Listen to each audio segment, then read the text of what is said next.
Captain Zeke Hawthorne stood at the viewport of the stealth cruiser Shadow's edge, his piercing green eyes fixed on the looming monstrosity before them.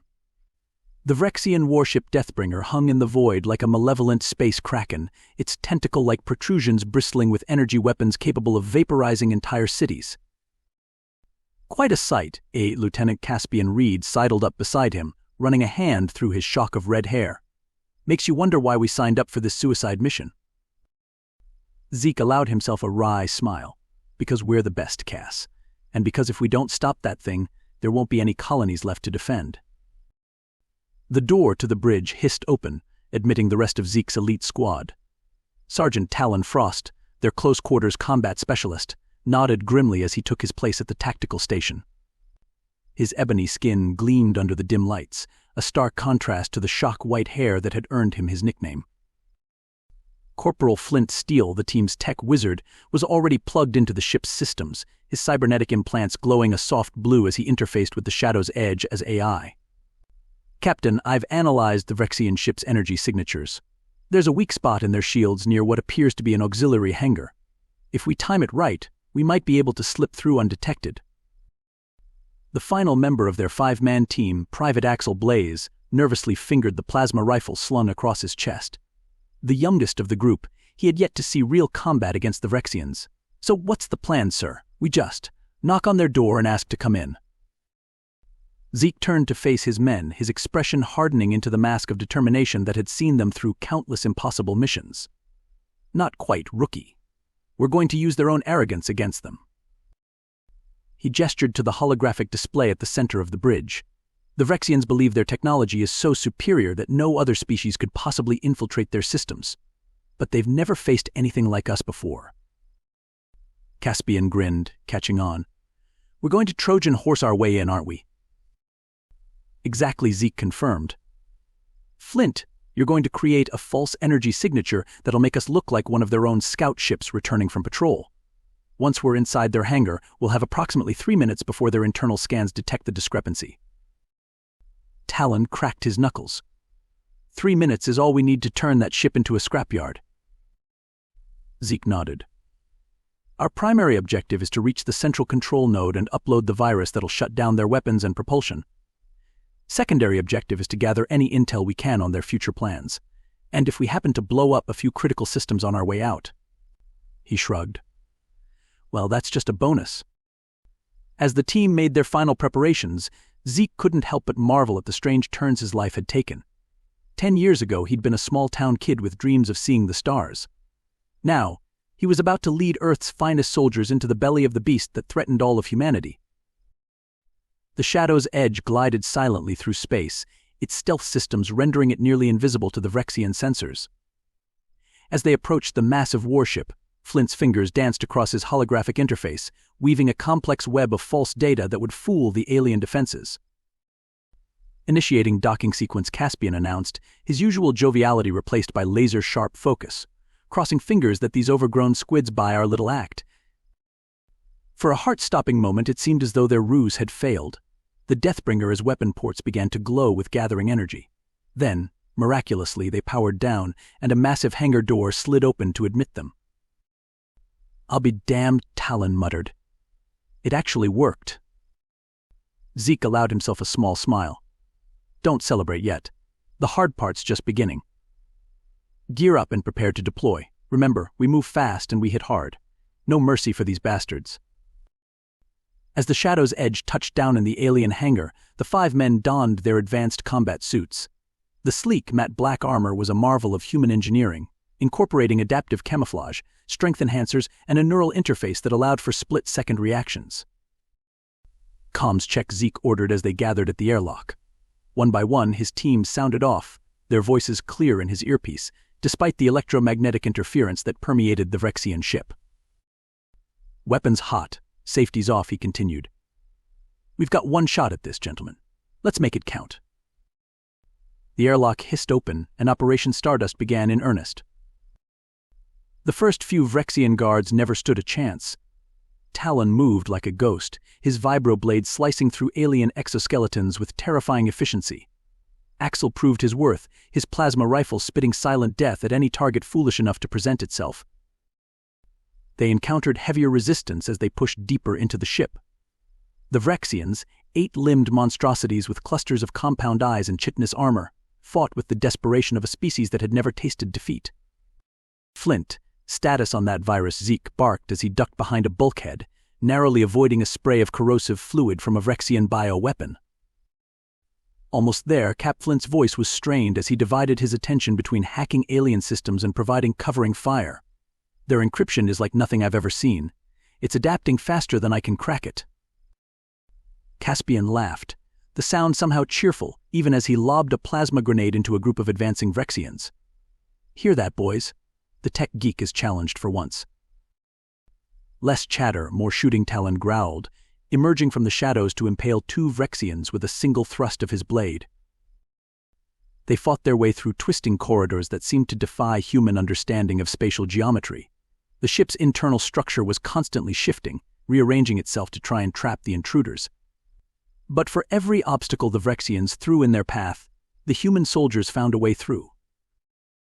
Axel proved to be a natural, his earlier nervousness forgotten in the heat of battle. He moved with an almost preternatural grace, anticipating enemy movements and striking with lethal precision. Nice work, Kid Zeke commented as Axel dropped 3 Vrexians in rapid succession. Remind me to buy you a beer when we get home. If we get home, Caspian added cheerfully, earning him a glare from Talon. As they neared the central control node, the resistance intensified. Waves of Vrexian drones swarmed them, their metallic bodies glinting in the eerie purple light that suffused the ship. Form up, Zeke ordered. Diamond head formation. Flint, you're our ace in the hole. Whatever happens, you get to that terminal and upload the virus. What followed was a symphony of destruction. Zeke and his team moved as one, covering each other's blind spots and exploiting every weakness in the Vrexian defenses. They were outnumbered 100 to 1, but the aliens had never faced anything like these 5 humans before. Talon was a whirlwind of death, his blade singing as it carved through drone after drone. Caspian's aim was uncanny, each shot finding a critical weak point in the alien technology. Axel had fully embraced his role, laying down suppressing fire that kept the Vrexians pinned down. And at the center of it all was Zeke, calling out targets and coordinating their movements with the precision of a master conductor. He felt the familiar surge of adrenaline, the hyper-awareness that came with combat, but there was something else too. A sense of pride in his team, in what they represented. The best of humanity, fighting against impossible odds to safeguard their species' future among the stars. They burst into the central control node, a vast chamber dominated by writhing organic circuitry and pulsating energy conduits. At its heart stood a Vrexian unlike any they had encountered before. Nearly 4 meters tall, with iridescent armor and eyes that glowed with malevolent intelligence, it could only be the ship's commander. Insignificant vermin, the alien's voice reverberated through their minds, dripping with disdain. You dare to challenge the might of the Vrexian Imperium? Your species will be eradicated, your world stripped bare, your very memory expunged from the cosmos. Zeke stepped forward, plasma rifle aimed squarely at the creature's head. Big words from an overgrown bug. But you made one crucial mistake. The Vrexian commander's mandibles clicked in what might have been amusement.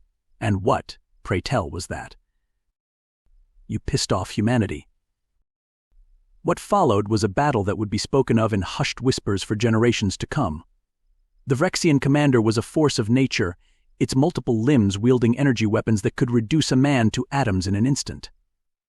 But the human soldiers were relentless, their teamwork and adaptability more than a match for the aliens' raw power. Caspian darted in and out of cover, drawing the commander's fire while Talon searched for an opening. Axel proved his worth once again, using his rifle's underslung launcher to keep the Vrexian off balance with precisely timed concussive blasts. Through it all, Flint worked feverishly at the alien terminal, sweat beading on his brow as he raced against time to upload the virus. "Come on, you ugly bastard," he muttered. "Show me your secrets." The tide turned when Zeke managed to flank the Vrexian, catching it in a crossfire with Caspian. As the alien's shields finally buckled, Talon saw his opening. With a roar of defiance, he launched himself at the commander, vibroblade aimed at a gap in its chitinous armor. The Vrexian's dying screech shook the very foundations of the ship. As it collapsed, twitching, to the deck, Flint let out a whoop of triumph. Virus uploaded. We've got full control of their systems." Zeke allowed himself a moment to catch his breath, surveying the carnage around them. His team was battered and bloodied, but alive. They had done the impossible. "All right, gentlemen," he said, unable to keep the pride from his voice. "Let's send these bugs a message they won't soon forget. Flint, set their reactor to overload. Caspian, download every scrap of intel you can get your hands on. Talon, Axel, you're with me. We're going to leave a few surprises for any reinforcements that might show up." As they worked, dismantling the Deathbringer from the inside out, Zeke couldn't help but reflect on the strange quirk of fate that had brought them to this moment. Humanity, still newcomers to the galactic stage, had just struck a blow against one of the most feared species in known space. They made their way back to the Shadow's edge with minutes to spare, a trail of destruction in their wake. As they cleared the Deathbringer as hangar, the massive warship began to break apart, secondary explosions rippling along its length. From the safety of their own bridge, they watched the Vrexian terror weapon die. It was Axel who finally broke the silence. "Holy shit," he breathed. "We actually did it." Caspian clapped him on the shoulder. "Welcome to the big leagues, kid. This is what we do." Talon, typically stoic, allowed himself a rare smile. Not bad for a day's work. Flint was already poring over the stolen data. "Captain, you're going to want to see this. It's not just tactical information. There are star charts, colony locations. This could change the entire course of the war." Zeke nodded, feeling the weight of command settle back onto his shoulders. "Good work, all of you. But this was just the beginning. Set a course for Earth. It's time to take the fight to the enemy." As the Shadow's edge accelerated away from the expanding debris field that had once been the Deathbringer, Zeke gazed out at the star-studded void. Somewhere out there, the Vrexians were reeling from an impossible defeat. And humanity, against all odds, had just proved that they were a force to be reckoned with. The war was far from over, but for the first time since the Vrexian invasion began, there was hope.